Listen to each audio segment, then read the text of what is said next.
Electrical വർക്കിൽ ഏറ്റവും കൂടുതലായിട്ട് ഇലക്ട്രീഷ്യന്മാർ സ്ട്രഗിൾ ചെയ്യുന്ന ഒരു പ്രശ്നമാണ്, ഒരു പ്രയാസമാണ് കൺസീൽഡ് വർക്ക്.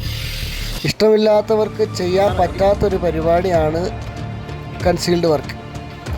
ഞാൻ കണ്ടിട്ടുള്ള കുറേ ഇലക്ട്രീഷ്യന്മാർ അവർ ഈ വർക്കുകളൊക്കെ മിക്കവാറും ഒക്കെ സബ് കൊടുക്കാറാണ് ചെയ്യാറുള്ളത്. പക്ഷേ ഞങ്ങൾ ഈ വർക്ക് വളരെ ആസ്വദിച്ച് സന്തോഷത്തോടു കൂടിയാണ് ചെയ്യുന്നത്.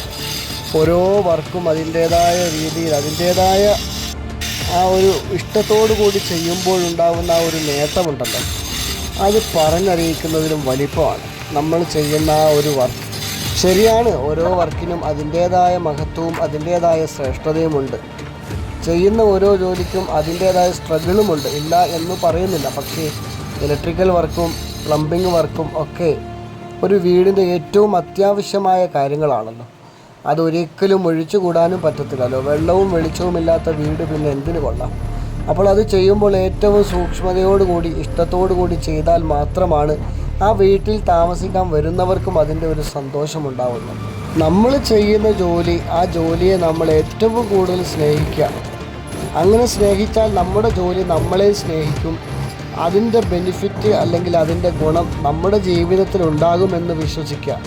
അങ്ങനെ വിശ്വസിക്കുന്നത് കൊണ്ട് തന്നെയാണ് നല്ല രീതിയിൽ, അത്യാവശ്യം നല്ല രീതിയിൽ തന്നെ ജീവിച്ചു പോകാൻ കഴിയുന്നത്. ഒരാളുടെയും മുമ്പിൽ കൈകൾ നീട്ടാതെ നല്ലതുപോലെ ജീവിക്കണമെന്നുണ്ടെങ്കിൽ കഠിനമായിട്ട് അധ്വാനിക്കുക. അത്യാവശ്യം നല്ല രീതിയിൽ തന്നെ ഇഷ്ടത്തോടു കൂടി നമ്മുടെ ജോലിയെ കാണുക. എങ്കിൽ നമ്മുടെ ജോലിയും നമ്മൾ ചെയ്യുന്ന ആ മേഖലയും നമ്മളെ ഒരിക്കലും കൈവിടുകയില്ല. എനിക്ക് എൻ്റെ പ്രിയപ്പെട്ട കൂട്ടുകാരോട് പറയാനുള്ളത് ഒരേ ഒരു കാര്യം മാത്രം: ഇഷ്ടമില്ലാത്ത ഒരു ജോലിയും ജീവിതത്തിൽ ചെയ്യരുത്. അങ്ങനെ ചെയ്യുന്ന ഏതെങ്കിലും ഒരാളുണ്ടെങ്കിൽ ആ ജോലി എന്നേക്കുമായി ഒഴിവാക്കി ഇഷ്ടമുള്ള ജോലി ജീവിതത്തിൽ ഇഷ്ടത്തോടു കൂടി ചെയ്യുക. അവിടെയായിരിക്കും നമ്മുടെ വിജയം. അപ്പോൾ ഓക്കെ, ബൈ.